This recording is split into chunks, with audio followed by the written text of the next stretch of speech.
j'ai eu du Seigneur quand j'étais à Bordeaux. Donc, vous avez une destinée. Est-ce que vous le croyez? Vous avez une destinée. Déjà, quand nous sommes nés vainqueurs. Quand nous sommes venus au monde, par votre mère, je parle physiquement, vous êtes nés vainqueurs. Vous êtes un spermatozoïde conquérant. Conquérant.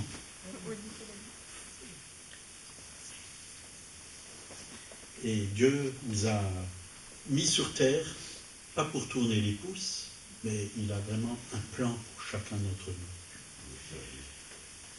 Nous pouvons le servir et nous avons quelque chose de précis à apporter à ce monde. Au moment de la copulation, des milliers de spermatozoïdes sont libérés dans les voies génitales. Des milliers, mais il y en a un seul. Il y en a un seul, c'est vraiment comme une course, vous voyez. Il n'y en a qu'un seul qui a accès à l'ovule. Dès lors, l'ovule devient imperméable à tout autre spermatozoïde. L'œuf, ainsi fécondé, va évoluer dans l'utérus. La formation de cet œuf est une éclatante victoire. La victoire de la pénétration de l'ovule par un seul spermatozoïde sur une multitude de spermatozoïdes pourtant génétiquement identiques au départ. Bien-aimé, ce spermatozoïde conquérant, c'est vous. C'est vous. C'est moi. Alléluia. On a gagné la course. Vous voyez, donc, ce qui est formidable, c'est qu'un spermatozoïde, il n'a ni yeux, il n'a pas d'yeux, il n'a pas d'oreilles, il n'a pas de bras, il n'a pas de jambes, mais déjà, on était vainqueurs et on est venu sur cette terre. Et c'est ça qui est formidable. Et vraiment, j'ai eu ce verset après, dans la nouvelle naissance, qu'est-ce qui s'est passé? Dans 1 Jean 5, 4, parce que tout ce qui est né de Dieu, vous voyez, c'est quoi la parole de Dieu en grec? C'est la semence de Dieu, ça veut dire le sperme de Dieu. Tout ce qui est né de Dieu triomphe du monde, car la victoire qui triomphe du monde, c'est notre foi. Donc, par la nouvelle naissance, on est dans l'esprit victorieux. On est vainqueur sur le monde. Et ça, par la foi. Parce qu'on a la foi. Vous voyez, vous n'avez pas besoin d'attendre d'être vainqueur. À la nouvelle naissance, Dieu vous a rendu vainqueur. Vous êtes victorieux dans tous les domaines. Dans tous les domaines. Vous êtes victorieux. Même si vous avez des échecs, vous êtes victorieux. Parce que l'échec, ce n'est pas la fin. Dans l'échec, on trouve toujours la semence du succès. Quand on a échoué et qu'on demande à Dieu pourquoi j'ai échoué, il va nous le montrer. C'est pour aller de l'avant. Si on a échoué, c'est parce que Dieu veut nous apprendre quelque chose. C'est parce qu'il y a quelque chose qu'on ne savait pas dans notre vie. C'est pour cela qu'on a échoué. L'échec, ce n'est pas la fin. L'échec, ce n'est pas vous. Nous ne sommes pas un échec. Dieu ne nous a pas créé un échec. L'échec, c'est la chose qui nous est arrivée. Mais ça passe. Voyez. Et moi, je vois l'échec, bien souvent, comme, vous savez, les bulles de savon, de souffler, là. Ben, ils sont là, ils sont bien grosses parfois, mais elles disparaissent, elles éclatent, elles ne sont plus là. Ben, l'échec n'est plus là. Et ce qui reste, en fin de compte, c'est les bonnes choses. Les bonnes choses qui restent. Donc, je vais vous raconter une histoire du plus grand puits de pétrole aux États-Unis.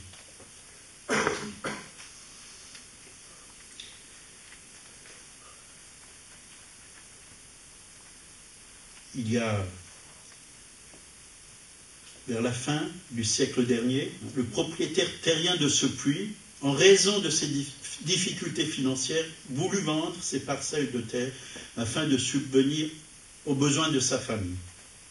C'est alors qu'une compagnie pétrolière vint l'informer de la possibilité de trouver de grands gisements de pétrole sur son terrain et lui proposa d'exploiter ces gisements en lui offrant en contrepartie un droit de propriété foncier. Cet homme accepta volontiers, puisqu'il n'avait rien à perdre, heureusement pour lui. Des dizaines de milliers de barils de pétrole furent découverts et Saint-Létop devint ainsi le puits de pétrole le plus productif, le plus lucratif de l'histoire des États-Unis d'Amérique. Cet homme devint alors milliardaire. Est-ce que vous n'aimeriez pas que ça vous arrive, ça? Que sous votre terrain, où vous habitez, il y a un puits de pétrole. Et je vais vous dire qu'il y a plus qu'un puits de pétrole dans nos vies. À l'intérieur de nous, il y a des richesses inestimables que Dieu a mis. Et si nous les exploitons, nous allons conquérir le monde. Parce que Dieu nous appelle à conquérir le monde avec l'Évangile. Et la Bible dit dans 2 Corinthiens 4, verset 7, « Nous portons ce trésor dans des vases de terre, afin que cette grande puissance soit attribuée à Dieu et non pas à nous. » Donc, à l'intérieur de nous, nous portons ce trésor dans des vases de terre. Nous sommes des vases de terre. Et en nous, peut-être que nous, on est faibles. À l'intérieur, par nos propres forces, on ne peut pas faire grand-chose. Mais Dieu, au travers de nous, c'est le trésor. Notre trésor, c'est Jésus, c'est le Saint-Esprit. C'est Dieu le Père. C'est cet amour du Père qu'il y a en nous. Et avec cet amour, on peut toucher le monde. On peut apporter au monde la bonne nouvelle. Ce monde a vraiment besoin de la bonne nouvelle. Allez vers les gens et dites-leur, j'ai un trésor pour toi. Et dites-leur quel est le trésor que vous avez.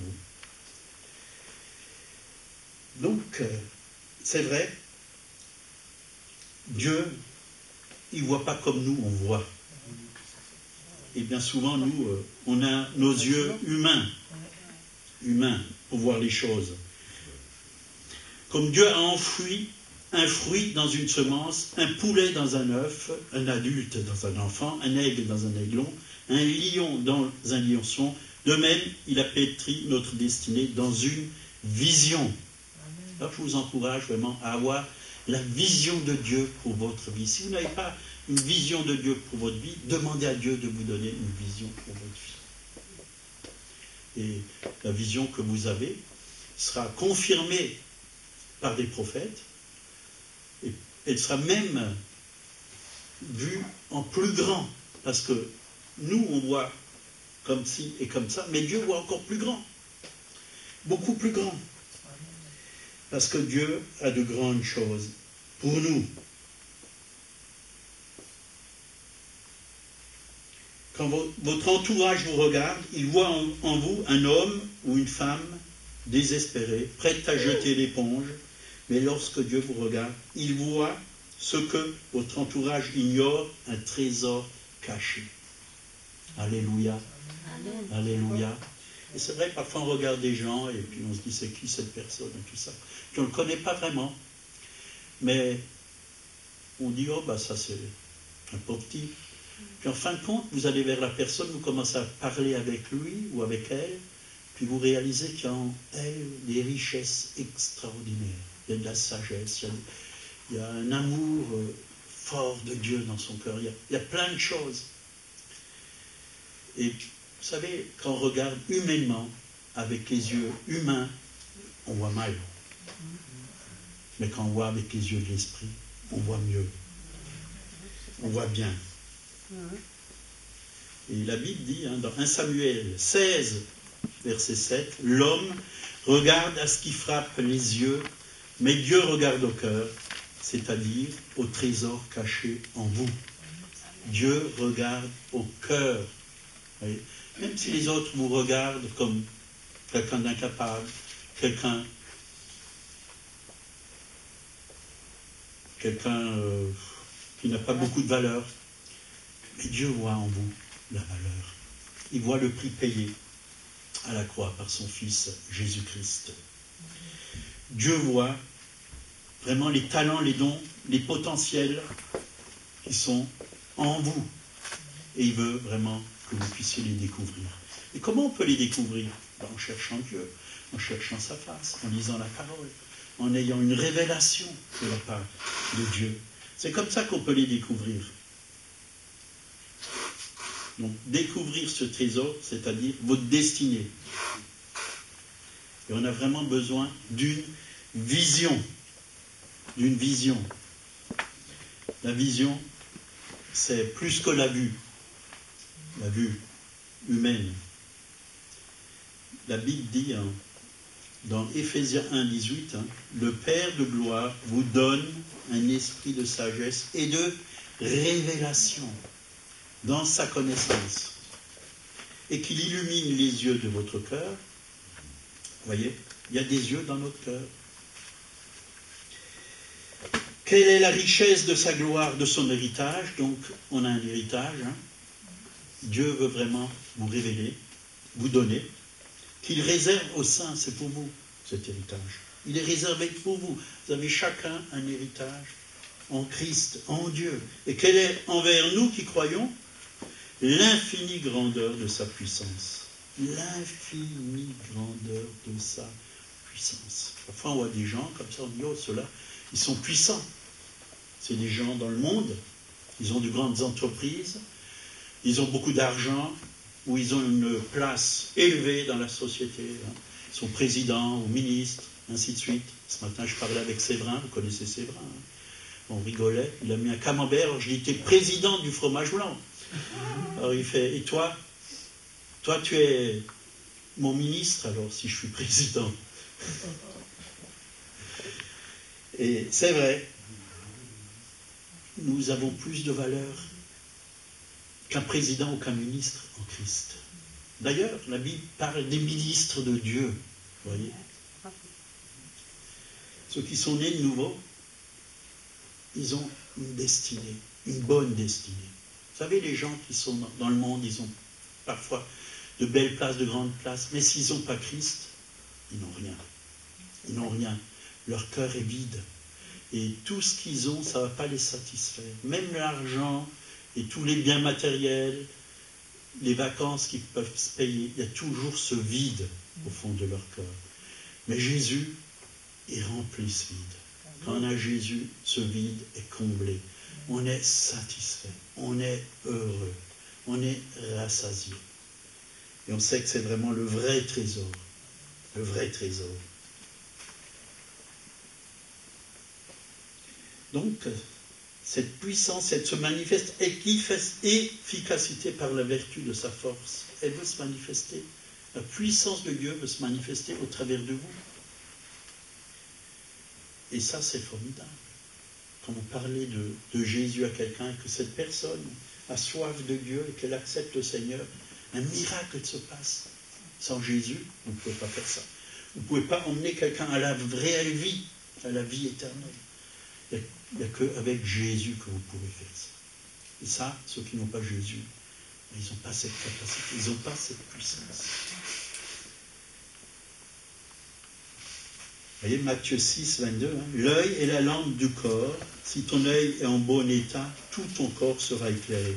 Mais si ton œil est en mauvais état, tout ton corps sera dans les ténèbres. Grâce aux yeux charnels, vous avez la vue, et grâce aux yeux spirituels, vous avez la vision. La vision. Et ça, pour avoir la vision, il faut être né de nouveau. C'est le Saint-Esprit qui nous donne la vision pour notre vie. Une image pour notre destinée. Pour notre destinée. Vous savez, le Seigneur peut vous parler par des rêves, par des songes.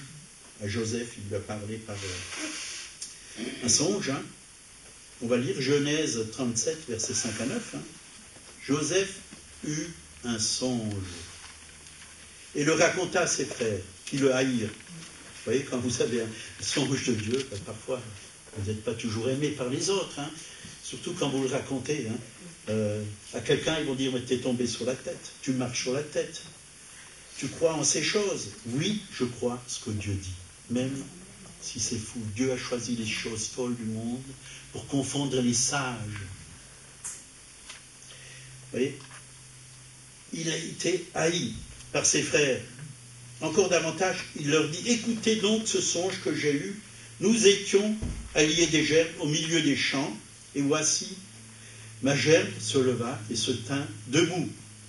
Et vos gerbes l'entourèrent et se prosternèrent devant elle. Ses frères lui dirent, est-ce que tu régneras sur nous? Est-ce que tu nous gouverneras?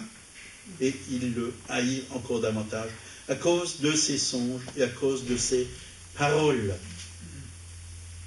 Il eut encore un autre songe et le raconta à ses frères.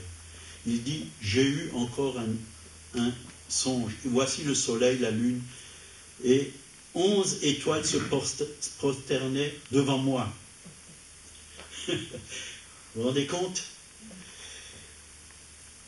Et parfois, on ne comprend pas toujours ce que Dieu nous dit par des rêves, par des songes. Mais vous devez demander au Seigneur, révèle-moi, donne-moi l'interprétation. Parfois, Dieu peut vous la donner directement, comme ça, par le Saint-Esprit, mais il peut aussi vous parler au travers de quelqu'un d'autre. Il peut vous parler au travers de quelqu'un d'autre. Donc, votre vision détermine votre destinée. La vision, écoutez, c'est tout simple. Hein. Nous sommes allés à Vannes. Qu'est-ce qu'on a fait? On a mis le GPS. Vous voyez, on a programmé la route et on est allé dans la direction. Et Dieu met en vous le chemin par lequel vous devez aller. Dieu programme en vous. Dieu met en vous sa vision, sa pensée, ses idées. Et il faut y marcher dedans. Si tu n'y marches pas dedans, tu ne peux pas aller dans la destinée que Dieu a pour toi. Tu ne peux pas rentrer dans les plans que Dieu a pour toi. Et la Bible le dit clairement, là où il n'y a pas de vision, le peuple est sans frein et sans espoir d'un avenir meilleur. Un proverbe 29, verset 18. Alors j'ai pris plusieurs traductions de la Bible. Hein. Certains disent, faute de vision, le peuple se meurt. Hein. Voici une autre traduction possible de ce verset. Quand il n'y a point de vision, le peuple est sans frein. Quand il n'y a pas de vision prophétique, le peuple est sans frein. Colombe. Hein. Sans vision, le peuple se détraque. Chouraki. Faute de révélation, il n'y a plus de révélation divine. Quand il n'y a pas de révélation divine, le peuple se laisse aller, se meurt. La parole de Dieu est sans appel. Nous avons besoin vraiment d'avoir une vision. Vous devez savoir où vous allez. Quand vous vous levez le matin, vous savez que vous devez, pour ceux qui travaillent, aller travailler. Et vous savez où vous allez. Et vous faites votre travail. Mais avec Dieu, il y a aussi une vision pour nous. Que ce soit dans ton foyer. Il faut que tu aies une vision pour ton foyer, pour ton couple, pour tes enfants. Il faut que tu aies une vision pour l'Église, la place que Dieu veut pour toi dans l'Église. Qu'est-ce qu'il veut que tu fasses? Il faut que tu aies toutes ces choses en toi. Et si tu ne les as pas, demande au Seigneur. Demande au Seigneur. Moi, je comprends ceux qui viennent à Jésus qu'au début, ils n'ont pas tout ça. Et moi, je n'avais pas tout ça. Je ne savais pas ce que Dieu voulait. J'étais ignorant et je ne savais pas ce que j'allais devenir. Alors, j'étais assis sur une chaise, je la réchauffais bien, et je recevais. Mais il y a un temps pour tout. Il y a un temps pour que vraiment la semence rentre dans notre cœur, qu'elle puisse germer et qu'elle puisse aussi porter du fruit. Il y a un temps pour tout. Il y a un temps pour que se laisser transformer par Dieu, se laisser guérir, se laisser aimer par Dieu, se laisser vraiment bénir par Dieu. Mais à un moment donné, Dieu nous appelle, dit, lève-toi maintenant. Agis. Et Dieu te montre le chemin, te montre ce que tu as à faire. Il te montre le chemin. Il te montre qu'il a une place bien précise. Et il met des talents en toi, il met des dons en toi. Et n'aie pas peur d'utiliser, n'aie pas peur d'en parler, si tu es timide, par exemple. Par exemple, va voir un responsable, dire j'ai ça, j'ai cette vision, j'aimerais faire ci, j'aimerais faire ça. Peut-être qu'on va te dire oui, peut-être qu'on va te dire non. C'est pas le moment. Ou peut-être qu'on va t'encourager. Et oui, c'est le moment, c'est le temps. Voilà. Alors, parlez de votre vision. Ne laissez pas les choses en vous, comme ça, pendant des années, à moins que c'est une vision qui est à long terme, que vous ne devez pas en parler, ça peut aussi arriver. Parfois, il y a des visions. Parfois, Dieu me donne des choses. Je n'en parle pas pendant peut-être 1, 2, 3 ans. Puis le moment où c'est le temps, ben, j'en parle. Et je crois que vraiment, en tant qu'Église de Jésus-Christ, je ne parle pas simplement de notre assemblée, mais nous devons avoir une vision pour le salut des âmes. Parce que les âmes ont besoin dans ce pays de Jésus. Et c'est le temps de la moisson. C'est le temps où il faut aller de l'avant. C'est le temps où il faut se lever comme une armée. Ce n'est pas le temps de tourner les pouces et de se lamenter, de regarder les infos et de voir toutes ces mauvaises choses qui viennent dans le monde. Mais nous sommes là à contre-courant et nous avons la puissance pour arrêter ces choses et nous avons la puissance pour envahir ce monde avec l'évangile, avec la bonne nouvelle. Nous avons cette force, on l'a lu avant dans Éphésiens, nous avons cette puissance, nous avons cette force. Et il ne faut pas se lamenter.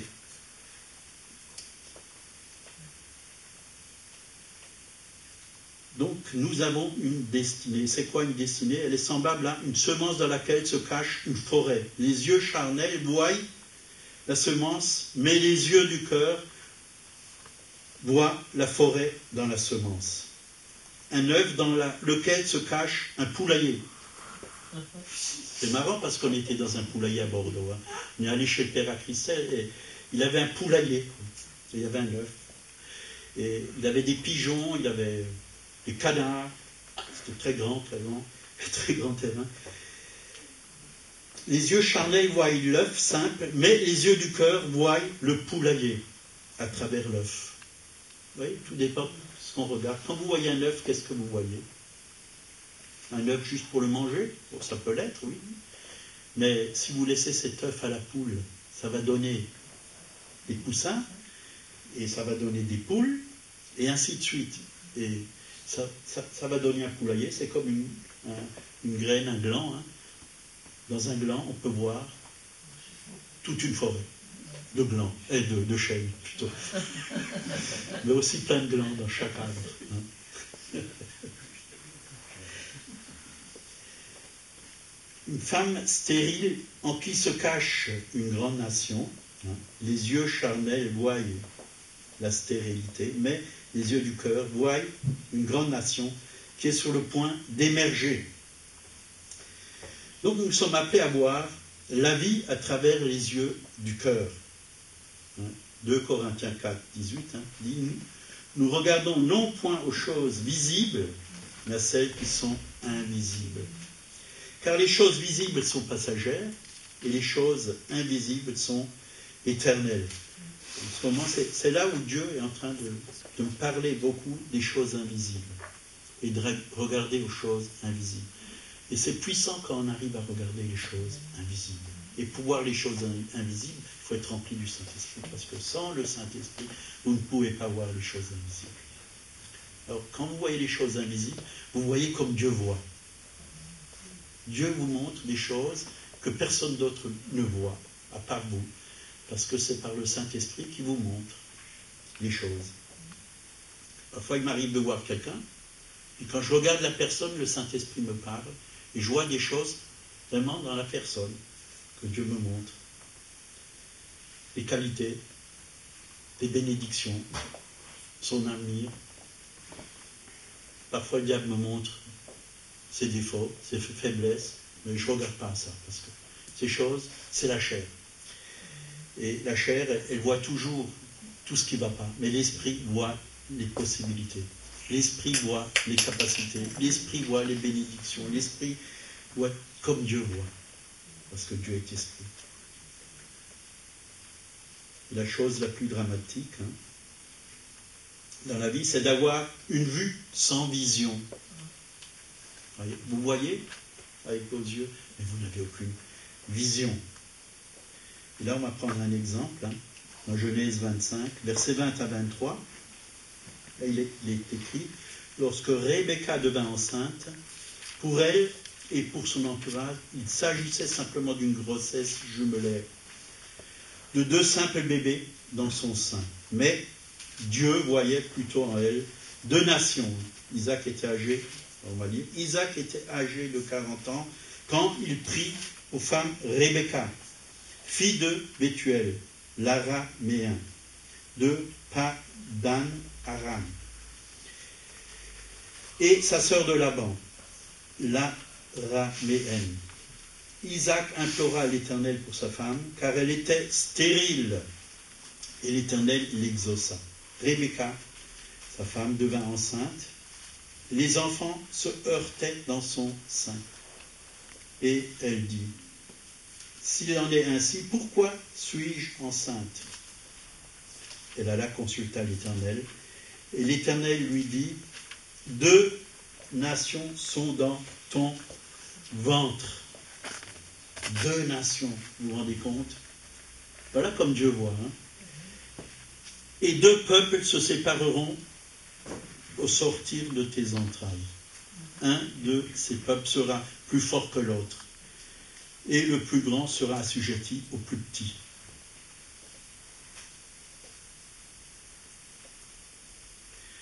C'est vrai que personne ne nous connaît, à part Dieu. Et même nous-mêmes, on ne se connaît pas vraiment.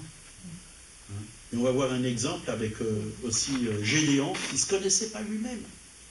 Il ne se connaissait pas lui-même. Ceux qui pensent vous connaître, ils vous connaissent selon votre apparence. Et c'est vrai, souvent on regarde à l'apparence. Et moi, j'ai regardé à l'apparence. J'étais vendredi à un enterrement, donc à Villevillers, une sœur qui a prié pour moi avant ma conversion, parce que je voyageais avec son fils. On était au Maroc, on était un peu partout, quoi. On se droguait ensemble. Et j'allais chez sa mère, elle était chrétienne. Puis, elle priait pour nous. Puis un jour, elle a arrêté de prier. Elle a dit, bon, ça fait 2-3 ans que je n'ai plus revu, ben, il doit être mort dans la drogue. J'arrête de prier. Puis un jour, je suis venu vers elle, bien rasé, cheveux courts, propres, sonné. Je lui dis, bonjour Marcel, comment ça va? Elle me regarde. Alors, je suis devenu chrétien. Oh, elle n'y croyait pas. Elle disait, non, j'y crois pas trop, quoi. J'y crois pas trop. Parce qu'elle avait un 2e fils. Et lui, elle avait peur que je l'entraîne comme son 1er fils dans la drogue. Et bien au contraire, je suis allé à l'église et elle a dit au pasteur, méfiez-vous de cet homme. Il a déjà entraîné mon 1er fils, il risque d'entraîner encore l'autre. Il fait semblant d'être chrétien. Et bon, j'ai parlé avec son fils était déjà dans la drogue, son 2e fils, et puis dans un bar, je vais parler de Jésus, je vais présenter l'évangile, je vais parler de la maison construite sur le sable et la maison construite sur le roc. Et bien fort que tout le monde l'entend. Et pendant que je parlais de cette parabole, il n'y avait plus un bruit dans ce bar. Tout le monde écoutait. Et je connaissais du monde là-dedans. Mais bien fort, et j'étais content que tout le monde écoute. Et puis il s'est converti, il est devenu pasteur, quoi. Et donc elle est décédée lundi, je crois, le 15. Le 15. Et cette femme est devenue vraiment une femme de prière. Tous les matins à 5 heures, elle priait pour nous, elle prie pour moi, Monique, et pour plein de gens, quoi. Et je suis allé honorer. Puis, d'un coup, qu'est-ce que je vois? Un monsieur tout blanc, avec des cheveux tout blancs, une barbe toute blanche, mais vraiment, blanc. Et puis je dis, ça c'est qui? Je croyais que c'était quelqu'un qui était en Suisse. J'ai dit à Monica, c'est monsieur Calam de Suisse, quoi.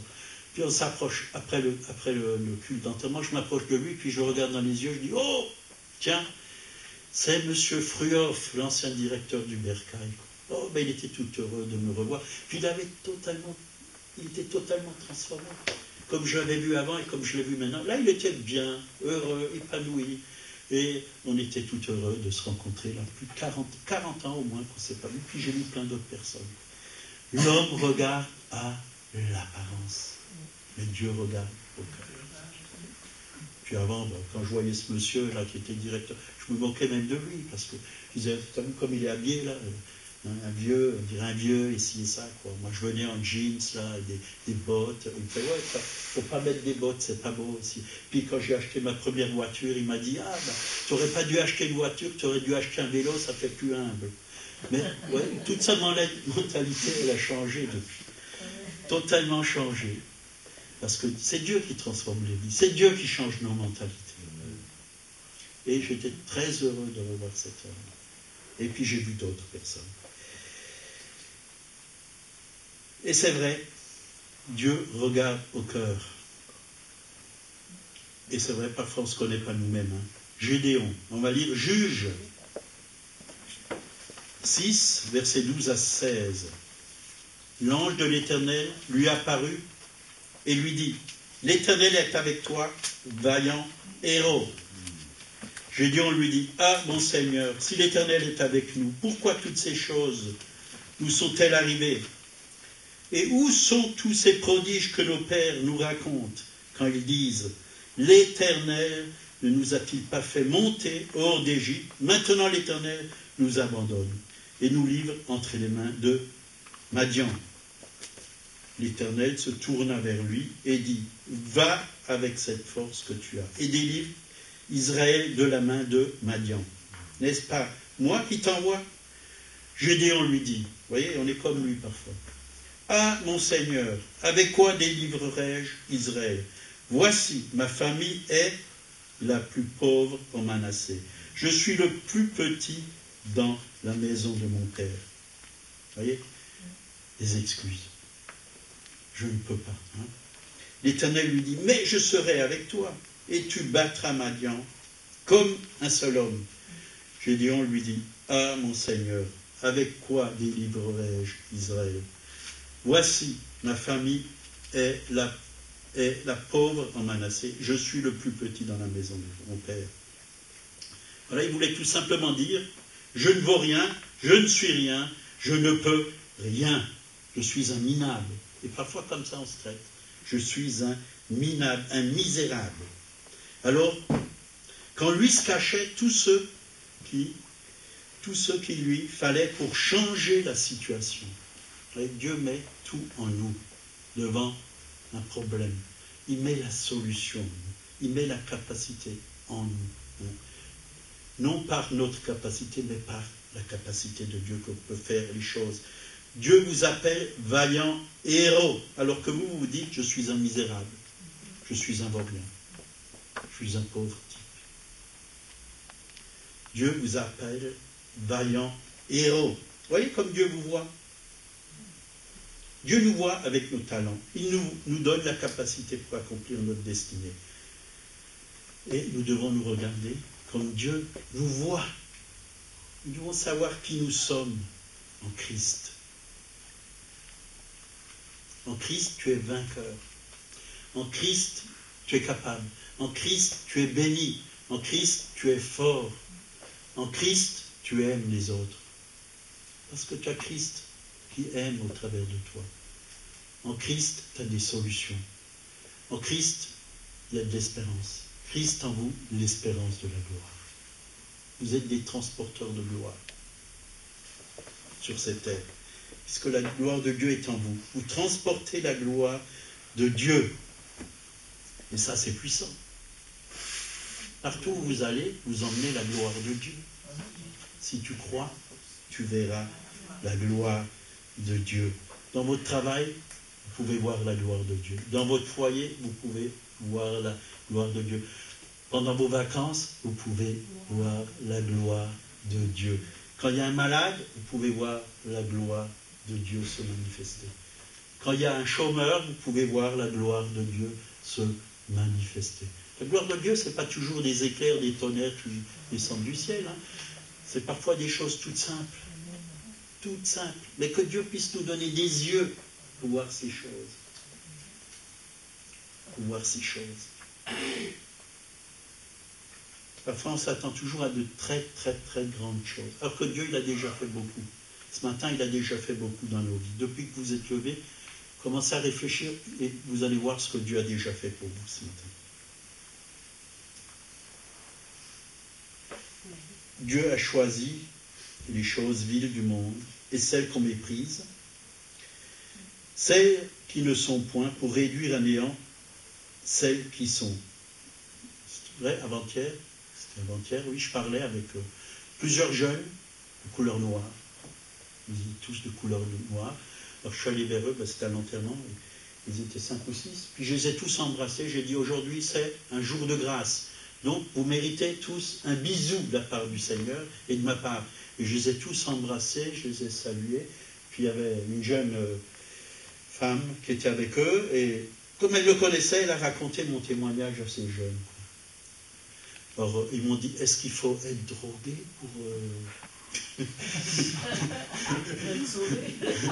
pour être serviteur de Dieu, pour devenir pasteur? J'ai dit non, pas spécialement. Qu'importe. Dieu veut se servir de tout le monde. Parfois, on se fait des idées.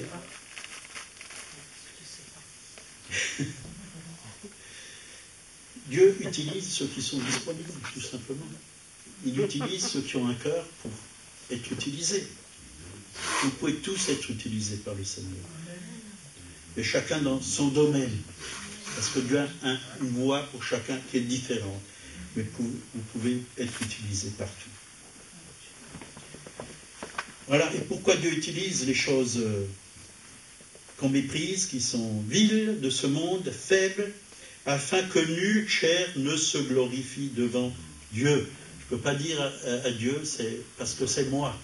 Parce que j'ai fait des études, parce que je suis intelligent, parce que je suis fort, pas par ma capacité, mais c'est lui qui est fort, c'est lui qui est sage, c'est lui qui est intelligent, et lui me communique tout ce dont j'ai besoin. C'est lui que vous êtes en Jésus, il est écrit, Or c'est par lui que vous êtes en Jésus-Christ, lequel, de par Dieu, a été fait pour vous, sagesse, justice et sanctification et rédemption, afin, comme il est écrit, que celui qui se glorifie dans le Seigneur. Et c'est vrai que sans le Seigneur, je suis une nouille, une vraie nouille. Mais avec lui, je suis un vainqueur. Comme il est en moi. Et avant, je me voyais comme une nouille. Je peux vous dire, je me voyais comme quelqu'un de timide. Et j'avais peur des gens. Il fallait que je me drogue pour ne plus avoir peur. Mais depuis que je suis en Jésus, il n'y a plus rien qui me fait peur. Il n'y a plus rien. Même pas les attentats me font peur. Rien. On peut venir avec une mitraillette me tirer dessus. Si c'est mon heure, je vais au ciel. Ben, gloire à Dieu. Je suis heureux là-haut. Fini les souffrances de la terre. Je serai dans la paix éternelle. Ça sera une grâce. Un martyr. Mourir en martyr, c'est une grâce. Mais je crois que Dieu a encore du travail pour moi.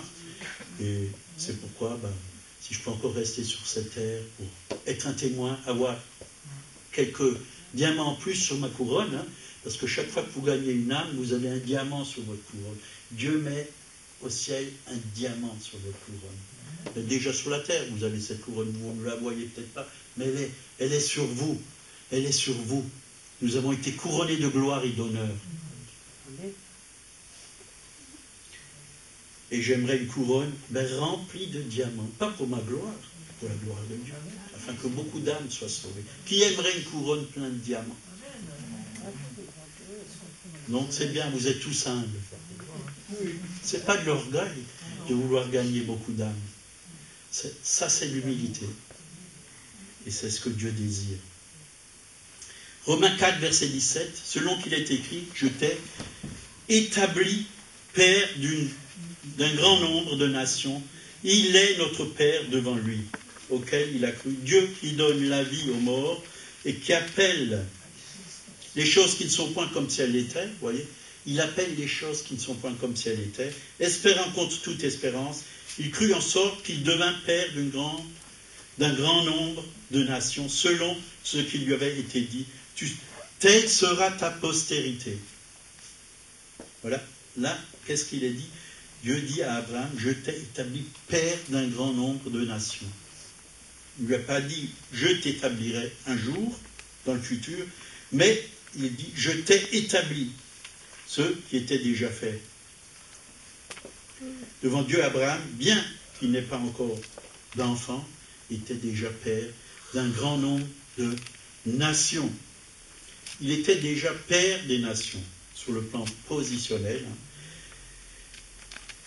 Mais sur le plan pratique, il n'était pas encore. Voyez. Mais Dieu voyait déjà, par la foi. Dans le spirituel, Dieu le voyait déjà, comme un père. Mais Abraham, il a dû persévérer. Pourquoi il devait être père d'une grande nation s'il ne l'était pas déjà? Dans le monde spirituel, il l'était déjà, mais dans le monde physique et matériel, il ne l'était pas encore. C'était par la foi. Il a donc transféré ce qu'il était déjà, ce qui était établi dans les cieux, dans les lieux célestes. Il l'a vraiment transféré en sa faveur. Il crut et il devint. C'est ça la foi. Nous devons voir ce qui est déjà prêt pour nous dans les lieux célestes. Ce que Dieu a déjà préparé pour nous dans les lieux célestes. Et le prendre par la foi. C'est ça la vraie foi. La foi nous permet de fixer nos yeux sur la parole et les promesses de Dieu. Sur votre vie, au lieu des épreuves. Parfois on fixe trop nos regards sur les épreuves et pas sur les promesses. Il faut fixer nos regards sur les promesses. Si vous êtes malade, ne regardez pas toujours votre maladie. Je suis encore malade. Et ne parlez plus comme quelqu'un de malade. Parlez comme quelqu'un qui est guéri, puisque Dieu a déjà tout accompli. C'est déjà fait dans les lieux célestes. Il a déjà porté nos péchés et nos maladies. Dans ses meurtrissures, nous sommes déjà guéris. Nous devons le proclamer, le croire. Fixer nos regards sur les promesses. Si tu n'as pas de travail, ne regarde pas ta misère. Ne te plains pas parce que tu n'as pas de travail. Lève les mains et loue Dieu parce qu'il a préparé un travail pour toi. Loue-le. La louange, c'est l'expression de la foi. C'est l'expression de la foi.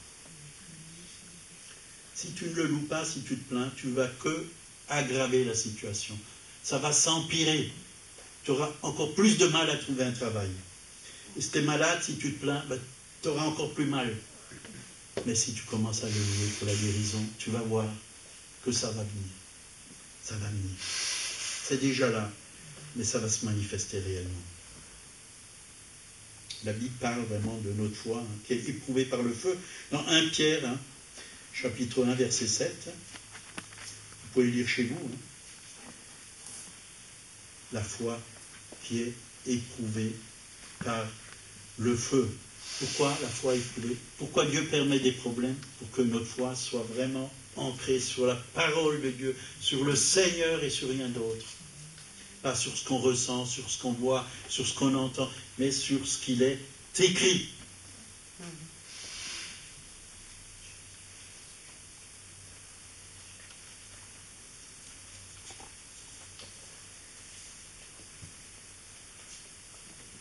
Donc Abraham, il ne s'est pas appuyé.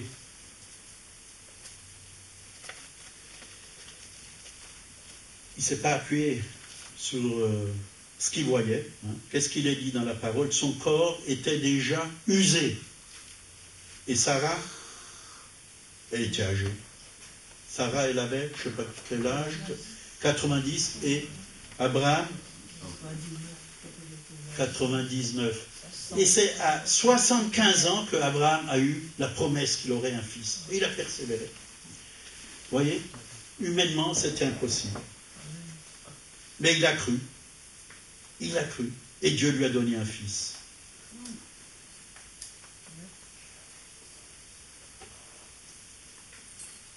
La première dimension de la foi, c'est la vision. C'est la vision. C'est quoi la vision? C'est l'image mentale de votre destinée. Dieu, pour faire entrer Abraham dans sa destinée, il va lui donner une image mentale. Il lui fit voir les étoiles. Il était sous une tente et il lui a dit de sortir. Dans Genèse 15, verset 5. Là, il est dit, et après l'avoir conduit dehors, il dit, regarde vers le ciel et compte les étoiles si tu peux les compter. Il ne pouvait pas les compter, il y en avait trop. et lui dit, telle sera ta postérité. À travers cette image, Dieu était en train d'établir un principe qui s'appelle le principe d'espace. Vous voyez ? Parce que Dieu voulait élargir sa façon de penser. Il voulait qu'il pense comme Dieu pense. Élargis l'espace de ta tente. Hein? Isaïe, oui. 54, verset 2. Élargis l'espace de ta tente, qu'on déploie les couvertures de ta demeure. Ne retiens pas, allonge tes cordages et affermis tes pieux. Élargis. Une entreprise qui marche bien, qu'est-ce qui se passe? Elle agrandit, elle élargit, elle embauche, elle a une vision d'avenir. Mais une église, c'est pareil. Nous devons avoir une vision pour l'avenir, pour ce que Dieu est en train de faire, pour ce que Dieu veut faire. Et chaque vision, ça commence petit. Hein. Tout commence petit. Hein. Même nous, on était tout petits, on était quoi? Un spermatozoïde. On était tout petit. Tout commence petit dans la vie, mais il faut être fidèle aux petites choses. Croire que ce qui est petit, en Dieu, il y a toujours un principe de croissance. Dans chaque semence, vous mettez une semence dans un jardin, hein, qu'est-ce qui se passe? Elle va grandir, elle va donner d'autres semences. Et ça se multiplie. Avec Dieu, ça se multiplie. Donc Dieu l'a conduit dehors et il a agrandi sa vision en lui montrant les étoiles du ciel. Et c'est ce que Dieu veut faire pour chacun d'entre nous. Commencez déjà à être fidèle dans les petites choses que Dieu vous montre. S'il vous montre de balayer la salle, dans un endroit, dans une église, faites-le. Et Dieu va vous donner autre chose. Il va toujours vous donner plus. Toujours vous donner plus. Il va vous donner d'autres responsabilités. Romains 4, verset 19 à 21. Hein. On va le lire.